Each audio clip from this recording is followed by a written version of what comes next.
আমি আজকে তৈরি করবো আইসক্রিম তৈরি করার জন্য এখানে আমি 2 লিটার দুধ নিয়েছি। 2 লিটার দুধটাকে আমি নাড়াচাড়া করে হাই ফ্লেমে একদম ঘন করে নেব। ঘন না, এখন সর ছুটবে, সরগুলো ভালো করে ছুটে নেব। দেখুন সর উঠছে, আমি সরগুলো কড়াই এরকম করে ভালো করে সবগুলো চিপকাই দিচ্ছি। আবার দুধটাকে আমি আর একটু ঘন করে নেব।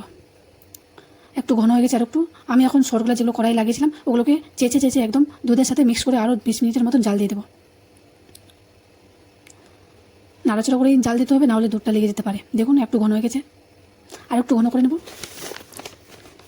উপর থেকে আমি স্বাদ অনুসারে চিনি দিলাম আর এলাচ গুঁড়ো দিলাম। এলাচ গুঁড়ো দিয়ে ভালো করে আবার নাড়াচাড়া করে আর একটু ঘন করে নেব। আমাদের রাবড়ি তৈরি হয়ে গেছে। এটাকে আমি এখন ঠান্ডা করে একটা মিক্সিং জারে ঢেলে নেব। ঢেলে আমি কিছুক্ষণ ঘুরিয়ে নেব মিক্সিং জারে, তারপরে একটা যে কোনো বর্তনে ঢেলে নেব।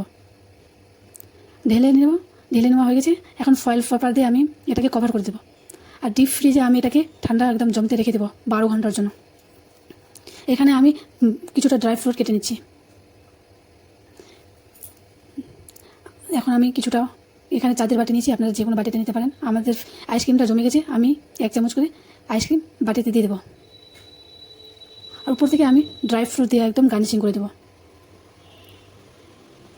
আমাদের কম সময়ে কম জিনিসে মজাদার আইসক্রিম তৈরি হয়ে গেছে। একবার বাড়িতে বানিয়ে দেখবেন, খেতে অনেক মজাদার হয়। বাড়িতে তৈরি করে খেতে কেমন হয়েছে কমেন্ট করতে